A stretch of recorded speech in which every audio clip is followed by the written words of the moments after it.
बच्चों, अब हम अगला पाठ तातारा वमीरो कथा पाठ को संकेत बिंदुओं के द्वारा समझते हैं।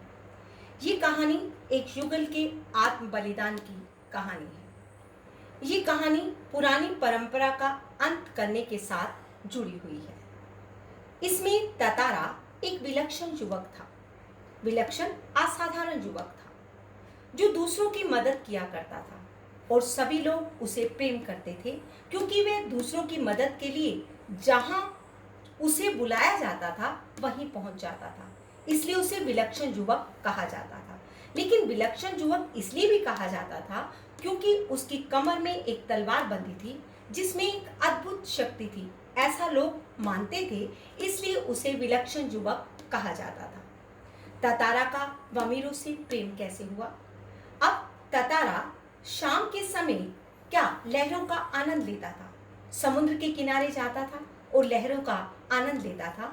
उस समय जब वह लहरों का आनंद ले रहा था, तो उस समय उसे एक संगीत की धुन सुनाई दी जो वामीरो गा रही थी। वह उस संगीत की तरफ मुड़ा और संगीत की तरफ जब वह मुड़ा तो वहां उसे वामीरो गाती हुई दिखाई दी। जब उसने संगीत को सुना तो वह अपनी सुध बुध खो बैठा।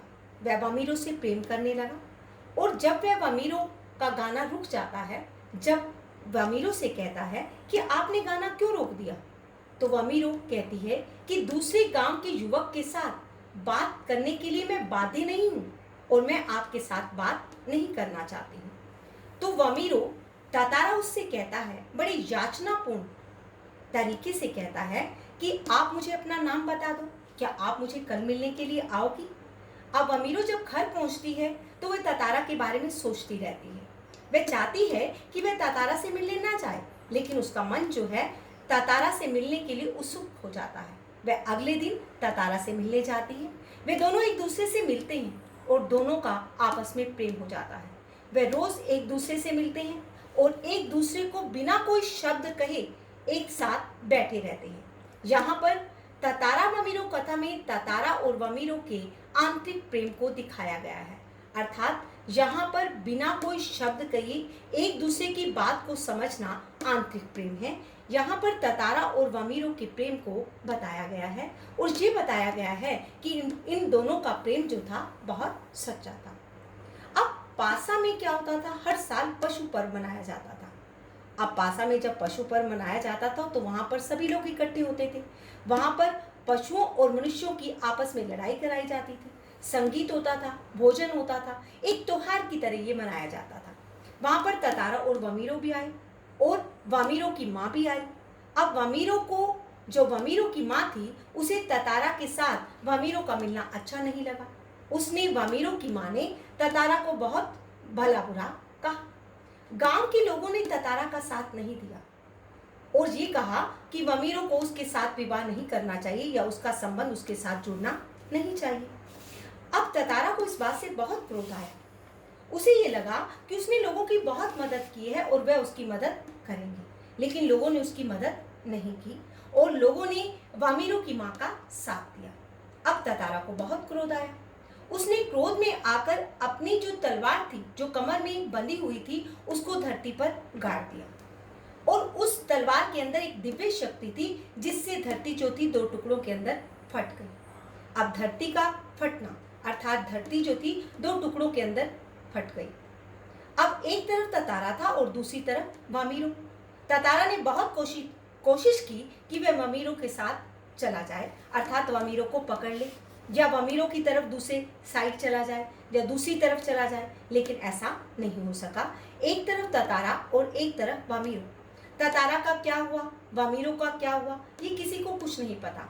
वमीरो काफी समय तक रोती रही, ऐसा कहा जाता है। तातारा की मृत्यु हुई या नहीं हुई, ऐसा नहीं पता लगा। इस कहानी के जरिए ये नहीं बताया जा सकता कि तातारा का क्या हुआ और वमीरो का क्या हुआ।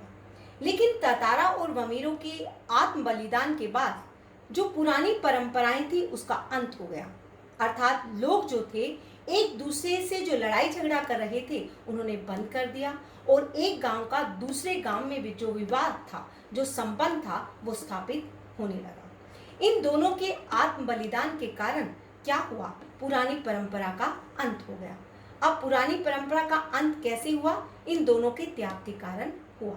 ये कहानी आसान थी, एक बार थोड़ा सा समझ लेते हैं कि ततारा क्या था। एक असाधारण युवक था जो सबकी मदद करता था। ततारा और वमीरो का प्रेम आंतरिक प्रेम के साथ जुड़ा हुआ था, आध्यात्मिक प्रेम से जुड़ा हुआ था।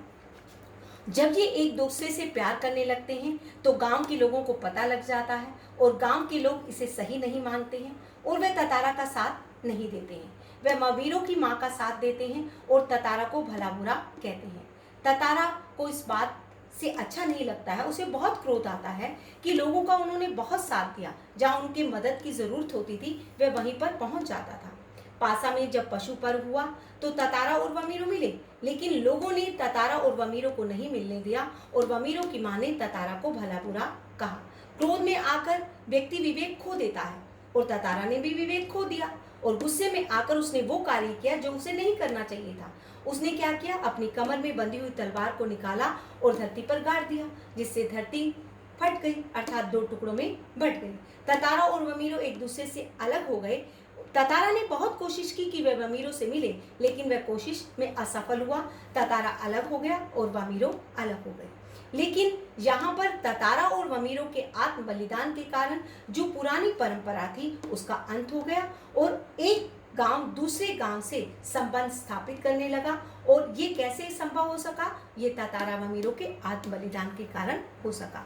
इस प्रेम कथा के द्वारा ये बताया गया कि पुरानी परंपराओं का टूट जाना ही सही होता है। अगर हम पुरानी परंपराओं के साथ चलते हैं तो हम जीवन में आगे नहीं बढ़ सकते हैं, इसलिए पुरानी परंपराओं का अंत कर देना चाहिए। अब ये बात आपको समझ में आ गई होगी। कहीं से कोई बात समझ में ना आई हो तो आप मुझसे पूछ सकते हैं। Thank you very much.